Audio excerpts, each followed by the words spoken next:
Hello friends, પીસમેન્ટ ડિસ્ટ્રીબ્યુશનમાં આગળનો સમ કરીએ. હવે બેઝિકલી કઈ રીતે સમ કરવો તે આપણે બધું જોઈ ગયા, બરાબર.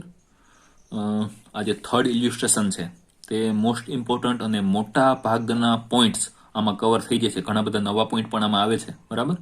તો મોસ્ટ આઈએમપી ઇલ્યુસ્ટ્રેશન છે, જોઈએ. L, P and V are three partners sharing profit and loss in the ratio of 3:4:5. They have decided to dissolve their partnership firm from 31st December 2005. The balance sheet of the firm on 31st December 2005 was as under.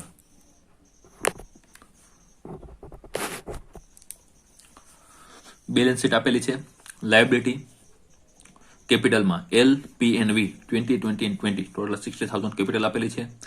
General reserve 12,000. Loan L and P એટલે કે પાર્ટનરની loan છે તે આપેલી છે 12,000 અને 8,000 અને creditors 15,000. અસેટમાં fix asset 65,000, current asset including cash of ₹2,000 30,000. Total current asset 30 ની તેમાં કેશ છે તે 2,000 ઇન્ક્લુડ થયેલા છે. આ આપણે ધ્યાનમાં રાખશું. પ્રોફિટ એન્ડ લોસ અકાઉન્ટ આપેલું છે 12,000. હવે પ્રોફિટ એન્ડ લોસ એટલે કે નફા નુકસાન ખાતું જ્યારે અસેટ સાઇડ બેલેન્સ શીટમાં આપેલું, ઇટ મીન્સ કે આ પ્રોફિટ છે કે લોસ, તો લોસ કહેવાય, બરાબર. નફા નુકસાન profit and loss asset side એટલે કે મિલકત સાઇડ જ્યારે આપેલું હોય ત્યારે આ 12,000 જે 12,000 છે તે લોસ નુકસાન હોય, બરાબર. જો આ પ્રોફિટ એન્ડ લોસની બેલેન્સ લાયબિલિટી સાઇડ આપેલી હોય, ઇટ મીન્સ કે તે પ્રોફિટ, અને અસેટ સાઇડ આપેલી હોય તો લોસ એટલે કે નુકસાનની બેલેન્સ આ જે છે 12,000 છે તે નુકસાન હોય. ક્લિયર? એટલા પોઈન્ટ. ઓકે, આગળ જોઈએ. Dissolution expense of ₹1,500 was paid from first installment.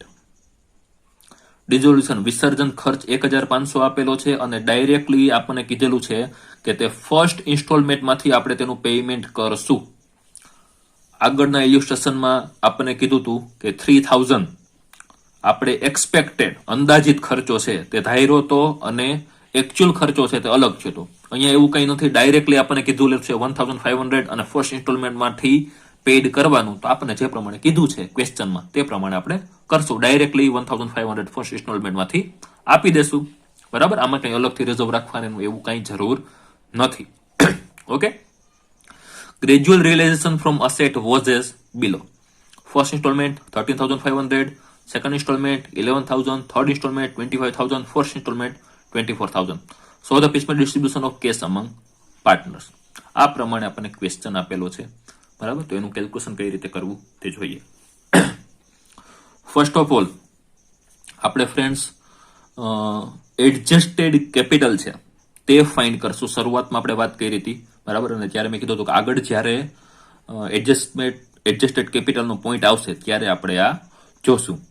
Adjusted capital એટલે શું, બરાબર. તો આપણી જે બેલેન્સ શીટ છે, બરાબર, એમાં જે રિઝર્વ છે, બરાબર, જેટલા પણ રિઝર્વ છે તો એ કોના એટ ધી એન્ડ છેલ્લે તે પાર્ટનરના કેપિટલમાં આપણે ટ્રાન્સફર કરવાના થાય, બરાબર. 12thમાં તમે આ બધું છે તે કર્યું હશે, બરાબર. પાર્ટનરના કેપિટલ અકાઉન્ટમાં, બરાબર, ભાગીદારોના મૂડી ખાતામાં આ બધા રિઝર્વ છે તે આપણે લઈ જવાના થાય, બરાબર. હવે અહીંયા જનરલ રિઝર્વ છે, બરાબર. જનરલ રિઝર્વ છે તે કેપિટલમાં, પાર્ટનરના કેપિટલમાં એના પ્રોફિટ શેરિંગ રેશિયોમાં આપણે ટ્રાન્સફર કરશું એટલે કે પ્લસ થાય, બરાબર. અને પ્રોફિટ એન્ડ લોસની બેલેન્સ આપેલી છે, બરાબર, તે આ પાર્ટનરની કેપિટલમાંથી માઇનસ કરશું કારણ કે આ લોસ છે. જો પ્રોફિટ આપેલો હોત એટલે કે જો લાયબિલિટી સાઇડ પ્રોફિટ એન્ડ લોસની બેલેન્સ હોત તો આ પાર્ટનરની કેપિટલમાં આપણે પ્લસ કરત, બરાબર. કઈ રીતે કેલ્ક્યુલેશન થાય તે આપણે જોઈએ. સામેના પેજ ઉપર આપણને આપેલું છે. કેપિટલ L ની 20, P ની 20, V ની 20 છે. રિઝર્વ, હવે રિઝર્વ આપણને ટોટલ 12,000 આપેલું છે, બરાબર. તો તે 12,000 ને પાર્ટનરના પ્રોફિટ શેરિંગ રેશિયોમાં ડિસ્ટ્રીબ્યુટ કરવાનું થાય, બરાબર.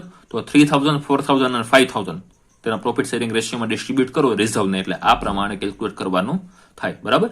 આપણી કેપિટલ બનશે 23, 24 અને 25. પ્રોફિટ એન્ડ લોસની આપણને અસેટ સાઇડ બેલેન્સ છે તે આપેલ છે. ઇટ મીન્સ કે તે લોસ છે. તો લોસ હોય તો કેપિટલમાંથી આપણે માઇનસ કરવાનું થાય.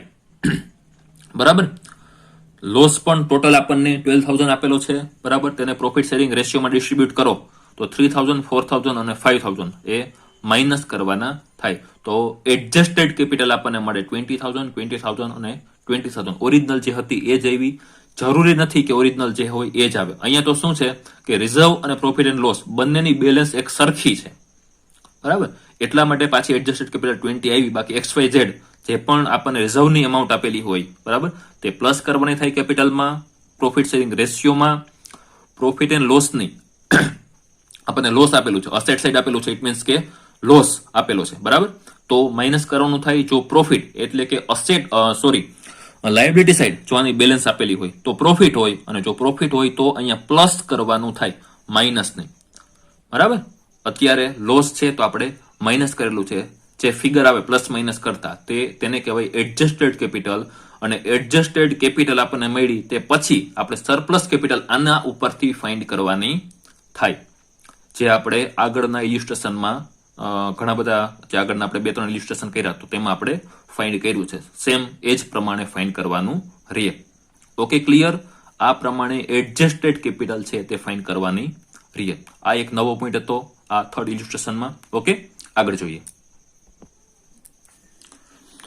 હવે અહીંયા બુકમાં સ્ટેટમેન્ટ બનાવેલું છે. Statement showing piecemeal distribution of cash. First of all particular, પછી ક્રેડિટર્સ. બરાબર. આપણે ટોટલ કોને કોને આપવાના છે તો ક્રેડિટર આઉટસાઇડર છે. ધેન આફ્ટર પાર્ટનર્સની લોન, L&P ની લોન. આ બેલેન્સ લેવાનું રહે. બરાબર. શરૂઆતમાં જ આપણે જોયું ફર્સ્ટ ઓફ ઓલ આપણે આઉટસાઇડરને આપશું, પછી જો પાર્ટનરની લોન હોય તો, એન્ડ ધેન આફ્ટર પાર્ટનરની કેપિટલ સૌથી લાસ્ટમાં. બરાબર. ફૂલ લેન્થનો સમ છે. આગલા સમમાં આપણે એકાદામાં ક્રેડિટર હતું પણ પાર્ટનરની લોન છે તે નહોતી. અહીંયા બધું છે. ક્રેડિટર્સ એટલે કે આઉટસાઇડર પણ છે, પાર્ટનરની લોન પણ છે, અને છેલ્લે લાસ્ટમાં પાર્ટનરની કેપિટલ પણ આપેલી છે. ફૂલ લેન્થનું આખું બધું આમાં આવી ગયું. બરાબર. તો ફર્સ્ટ ઓફ ઓલ ક્રેડિટરને આપણે આપશું આપણી પાસે જેટલા પૈસા હશે એમાંથી. બરાબર. ક્રેડિટરને પૂરેપૂરા ચૂકવાઈ જાય પછી પાર્ટનરની લોનને આપશું. બરાબર. પાર્ટનર્સની લોન 12 અને 8. બરાબર. આ એટલું આપણી પાસે છે. 3:2 ના રેશિયોમાં પાર્ટનરની લોનનું પેમેન્ટ આપણે કરશું આપણી પાસે જેટલા અવેલેબલ રૂપિયા હશે એમાંથી. અને પાર્ટનરની લોનનું પેમેન્ટ થઈ જાય ધેન આફ્ટર છેલ્લે લાસ્ટમાં પાર્ટનરની કેપિટલનું પેમેન્ટ કરશું. કેપિટલનું પેમેન્ટ કઈ રીતે કરવાનું તો એ આપણે અગાઉ જોઈ ગયા. સરપ્લસ હોય તેને સૌથી પહેલા પેમેન્ટ કરવાનું થાય, જે સિક્વન્સ આપણે ઓલરેડી ભણી ગયા છે. બરાબર. તો એ પ્રમાણે છેલ્લે સૌથી લાસ્ટમાં પાર્ટનરની કેપિટલનું પેમેન્ટ કરવાનું રહે. ઓકે, સરસ. તો જોઈએ આપણે ફર્સ્ટ ઓફ ઓલ બધી બેલેન્સ લખી નાખીએ. ક્રેડિટર આપણને આપેલા છે 15,000 ના, L ની લોન 12,000, P ની લોન 8,000, L ની કેપિટલ 20, P ની કેપિટલ 20 અને V ની કેપિટલ 20. આ કઈ કેપિટલ છે? એડજસ્ટેડ કેપિટલ, ઓરિજિનલ નહીં. બરાબર. પ્લસ માઇનસ કરી અને જે ફિગર આવે તે અહીંયા સેમ ફિગર આવે છે ઓરિજિનલ જેટલો, તો એ આપણે લખી નાખ્યો. બરાબર. પણ ઓરિજિનલ કેપિટલ નથી, એડજસ્ટેડ કેપિટલ છે. એટલું આપણે ધ્યાનમાં રાખશું. ક્લિયર? ઓકે. હવે ફર્સ્ટ ઇન્સ્ટોલમેન્ટ આપણને આવે છે 13,500 નો. બરાબર. ઓકે.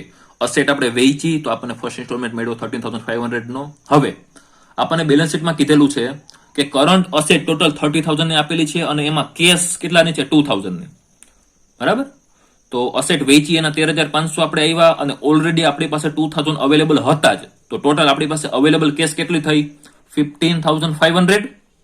આવું ક્યારે કરવાનું? જ્યારે બેલેન્સ શીટમાં આપણને કેશની અમાઉન્ટ આપેલી હોય ત્યારે. ફર્સ્ટ ઇન્સ્ટોલમેન્ટ તો આ તો આપણે દર વખતે કરતા જ. બરાબર. અત્યારે એક્સ્ટ્રા શું કર્યું તો કે બેલેન્સ શીટમાં આપણને કેશની અમાઉન્ટ આપેલી છે તો તે એડ થાય ફર્સ્ટ ઇન્સ્ટોલમેન્ટમાં. ક્લિયર? તો 15,500 અત્યારે અવેલેબલ આપણી પાસે કેશ છે. રેડી? આગળ આપણને કીધું છે કે dissolution expense 1,500 paid from first instalment. તો ઓકે, ક્વેશ્ચનમાં જે પ્રમાણે કીધું એ પ્રમાણે આપણે કરી દઈએ. આપણી પાસે 15,500 અવેલેબલ બેલેન્સ હતી, તેમાંથી ડિઝોલ્યુશન એક્સપેન્સ 1,500 ડાયરેક્ટલી આપણે પેઇડ કરી દીધા. બરાબર. તો ડિઝોલ્યુશન એક્સપેન્સ 1,500 પેઇડ કરી દો પછી આપણી પાસે અવેલેબલ બેલેન્સ વધે છે 14,000.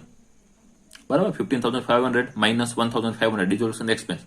તો હવે આપણી પાસે અવેલેબલ રૂપિયા કેટલા? 14,000. હવે આમાંથી સૌથી પહેલા પેમેન્ટ કેને કરવાનું? ક્રેડિટર્સને. બરાબર. તો ક્રેડિટરને ટોટલ 15,000 નું પેમેન્ટ કરવાનું છે, પણ આપણી પાસે અવેલેબલ છે 14,000. તો પૂરેપૂરા જેટલા છે એટલા બધા ક્રેડિટરને આપી દેશું. તો 14,000 ક્રેડિટરને આપી દીધા. બેલેન્સ ફર્સ્ટ ઇન્સ્ટોલમેન્ટ પૂરો, ક્લિયર, કાંઈ નથી, બરાબર, નીલ. ક્રેડિટરના 15 માંથી 14 આપી દીધા તો 1,000. બીજા બધાની બેલેન્સ એઝ ઇટ ઇઝ જે હતી એ જ. ઓકે. સેકન્ડ ઇન્સ્ટોલમેન્ટ આપણને મળે છે 11,000 નું, બરાબર. તો 11,000 માંથી ફર્સ્ટ ઓફ ઓલ કોને આપશું? ક્રેડિટરને. કેટલા? 1,000. રિમેનિંગ એની જે બેલેન્સ હતી તે 1,000 આપી દીધા. ક્રેડિટરનું પૂરું, નીલ. પૂરેપૂરા 15,000 એને પેમેન્ટ થઈ ગયું, બરાબર. હવે આપણી પાસે અવેલેબલ કેટલા છે? 11 માંથી 1 ક્રેડિટરને આપી દીધા તો 10,000 આપણી પાસે અવેલેબલ છે. ઓકે. 10,000 સેકન્ડ ઇન્સ્ટોલમેન્ટના અવેલેબલ છે. આ બધાની બેલેન્સ એઝ ઇટ ઇઝ જે હતી તે 12/8/2020, બરાબર. હવે પેમેન્ટ કરવાનું થાય પાર્ટનરની લોનને સેકન્ડ નંબરમાં. ફર્સ્ટ ઓફ ઓલ ક્રેડિટરને પેમેન્ટ કરવાનું, ધેન આફ્ટર પાર્ટનરની લોનનું પેમેન્ટ કરવાનું, અને ધેન આફ્ટર છેલ્લે કેપિટલનું, બરાબર. લોન જો એક પાર્ટનરની જ આપેલી હોય તો ઓકે, તો એકને પેમેન્ટ કરશું, પણ અહીંયા આ ક્વેશ્ચનમાં આપણને બે પાર્ટનરની લોન આપેલી છે. ટોટલ 12,000 અને 8,000, ટોટલ 20,000 થાય, બરાબર. જો આપણી પાસે 20,000 હોત તો બેયને એક હારે આપણે આપી દેત, પણ આપણી પાસે 20,000 નથી, બરાબર. 20,000 આપણી પાસે નથી. છે કેટલા? તો કે 10,000 જ છે. તો ઓકે, 10,000 ને આ બંનેના રેશિયોમાં, આ 12,000 અને 8,000 નો રેશિયો તમે કરો, બરાબર, તો 3:2 નો રેશિયો મળે, બરાબર. તો 10,000 ને 3:2 ના રેશિયોમાં એલ અને પી નું લોનનું પેમેન્ટ આપણે કરશું. તો 10,000 આપણે આપી દઈએ. 10,000 ને 3:2 માં ડિસ્ટ્રીબ્યુટ કરો તો 6,000 અને 4,000, બરાબર.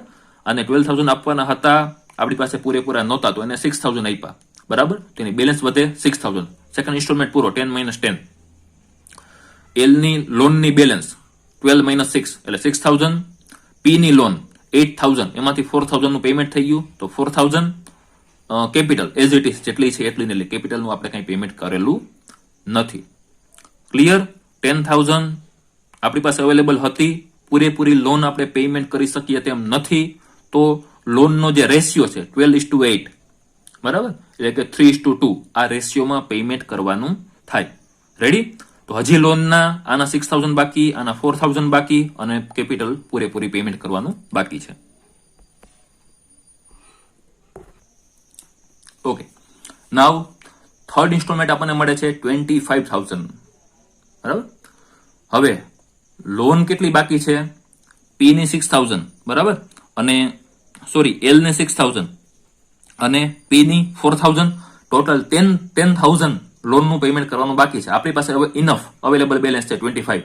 તો 25 માંથી ફર્સ્ટ ઓફ ઓલ જે લોનના રિમેનિંગ બાકી છે તેનું પેમેન્ટ કરશું, બરાબર. તો લોનના ટોટલ 10,000 બાકી છે, તો 15 - 10 અવેલેબલ બેલેન્સ 15,000, 6,000 અને 4,000 આને આપી દેશું, બરાબર. તો એલ અને પી ની લોનનું પણ આપણે પેમેન્ટ કરી દીધું, બરાબર. હવે બાકી શું રહીએ? ઓનલી કેપિટલ, બરાબર. તો થર્ડ ઇન્સ્ટોલમેન્ટની બેલેન્સ ટોટલ 15,000 બાકી છે, અને બાકીના કેપિટલ જ બાકી છે, બરાબર. તો હવે કઈ રીતના? તો એ આપણે આગળ કર્યું એ રીતના સરપ્લસ જેની કેપિટલ હોય તેને પહેલા પેમેન્ટ આપી દેવાનું, બરાબર. અને પછી જ્યારે બધા પાર્ટનરની કેપિટલ છે તે પ્રોફિટ શેરિંગ રેશિયોમાં આવે તો એ પ્રમાણે બધાનું પેમેન્ટ છે તે કરવાનું. આગળ આપણે કર્યું એ રીતના જ હવે બાકીનો સમ છે તે કેલ્ક્યુલેટ કરવાનો થાય. આઈ હોપ કે તમને સરપ્લસનું કઈ રીતે કેલ્ક્યુલેશન કરવાનું તે આવડી ગયું હશે, બરાબર. આ સમમાં જે નવું હતું તેનું કેલ્ક્યુલેશન આપણે કર્યું. અહીંયાથી હવે સમ આગળ આપણે જે પ્રમાણે જે મેથડથી કર્યો એ જ પ્રમાણે કરવાનો થાય. જેને સરપ્લસ હોય એને સૌથી પહેલા આપવાનું, બરાબર. પછી સેકન્ડ નંબરમાં તો કે જે રિવાઇઝ રિલેટિવ કેપિટલ આવી હોય તેનું પેમેન્ટ કરવાનું, અને છેલ્લે બધા પાર્ટનરને તેના પ્રોફિટ શેરિંગ રેશિયોમાં આપવાના. તો છેલ્લે અહીંયા આપણને કેપિટલ લોસ એટલે કે ડેફિસિટ મળે છે 5,250, 7,000 અને 8,750. ઓકે.